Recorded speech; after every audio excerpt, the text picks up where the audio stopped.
going on, everyone? This is DB43 here. As always, we are back with another video. Now, today's video won't be any diecast review. It is a diecast, but it's not anything that Mattel made. I actually made this one by myself. It's one of my customs that I've done recently, my most recent custom by the time I am recording this video. As you guys see, this is the Dinoco Fabulous Lightning McQueen custom. If you guys do not know the history behind the Dinoco Fabulous Lightning McQueen, it was going to be the early version of Fabulous Lightning McQueen in the movie, because originally McQueen was going to be the Fabulous Lightning McQueen at the Florida 500, and was also going to be sponsored by Dinoco, but that ended up getting deleted, and this version of Fabulous Lightning McQueen got replaced with this version right here, which has the Rusty sponsor still, and he still has the number 95, when in the early version, he was going to be sponsored by Dinoco and hold the Fabulous Hudson Hornets number 51.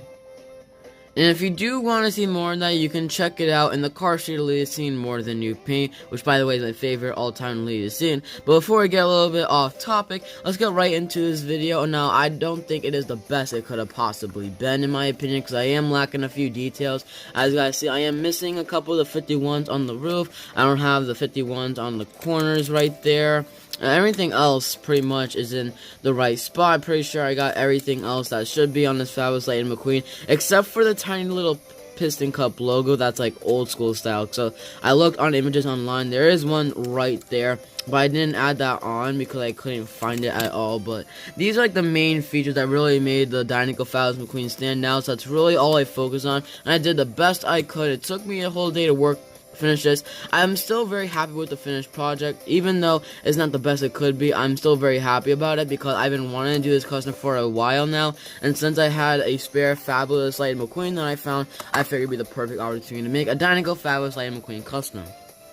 So let's get right into this review, shall we? So obviously, I didn't change the expression. It has the same exact expression as the normal Fabulous Lightning McQueen, with the smile right there, with the blue eyes, flat eyelids. His color is still the same. He still has like this very dark blue color, but it's still light blue. It's kind of hard to tell, but it's like a lightish, darkish blue. And right there, you can see the Dinoco logo right there. I basically used nail polish remover to remove all the decals that wouldn't have been on the Fabulous Lightning McQueen with the Dinoco sponsors in the 51. So I basically took off the 95s on the roof, the 95s on the side, the Rusties back here, the Rusties on the spoiler, and the Rusties on here. I even took off the lightning bolts on the side because there are only two animated pictures of Dinoco Fabulous Lightning McQueen. I think they're from the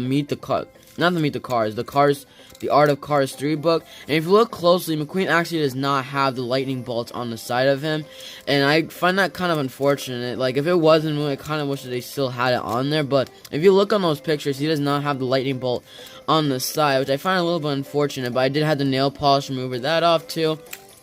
And everything else, basically, I assume would stay the same. He would still have the tail lights, obviously, 4-dot cuts in the Hornet logo. He would obviously still have Fabulous McQueen. He still had the red rims, and everything else, yeah, basically, it would basically be the same. And as you guys see, there's the Dinoco logo on the hood. It is the same simplistic Dinoco logo. You might be wondering what happened with this front headlight right here. Well, I was using a nail polish remover, and it's really hard. Like, I accidentally did get it on the headlight, unfortunately, which I'm not a big fan of, but I just kept it the way it is because, you know, I didn't really worry about that, and plus there's no way in heck that I would find another headlight to replace that one to go on the diecast, and I just kept it like that. And these Fabulous Lightning McQueen decals are actually just little pieces of paper that I glued on. You might be wondering why I did that, because, you know, it already had Fabulous Lightning McQueen written on there. Well, while I was doing the nail polish remover, it didn't necessarily remove it completely, but you could see like white spots on some of them where it was like almost starting to fade, and I just thought it looked terrible, so I just took the Fabulous Lightning McQueen and printed it out and then cut it and then glued it on here the best I could and the smallest I could as well. And I did get to the perfect size where it would fit the 155 scale diecast size, and I still think it looks pretty cool. I'm very happy that I was able to fix that. Now on the hood, and you guys probably won't believe this, but the 51 was my hardest task making this custom, because it was super hard to find a very tiny yellow 51 online. I could not find it anywhere, I have no clue why. And these aren't even 51s.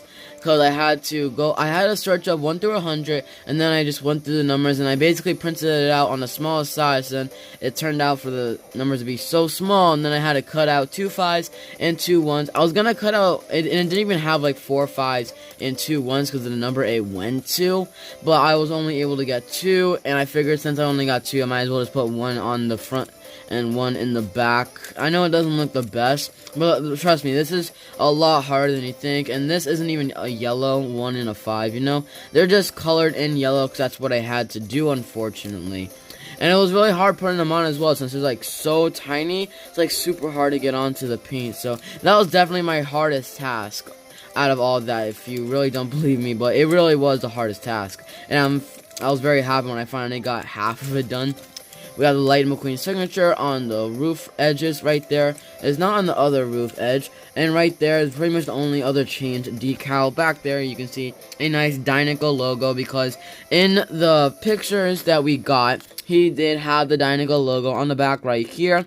It wasn't like this where it was in like a rectangular form. It was in like, yeah, I'd say it was in the form of the Dinoco McQueen from Cars 1 when he had the dream, how he had the Dinoco on the back.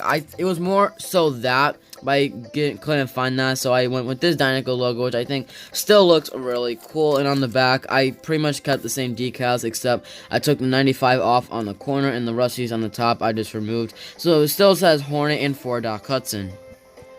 So here he is compared to the Rusty's Fabulous Light McQueen, and the question for this video today is I'm really interested to hear your guys' opinions. Which Fabulous McQueen do you prefer, the Dinoco Fabulous McQueen or the Rusty's Fabulous Light McQueen? And do you wish that this Dinoco Fabulous McQueen actually did appear in the movie and it wasn't scrapped? I also wanted to show the Dinoco McQueen from Cars 1 for comparison purposes, because this one actually wasn't from a dream. This version is just McQueen's daydream that he had when he was talking to the king, and the first race in Cars 1. But here you go. Here's a comparison between both of them. They do look drastically different. The color blue, as you guys can see, is different because this one is a Fabulous Hudson Hornet blue. This is more of the Dinoco blue.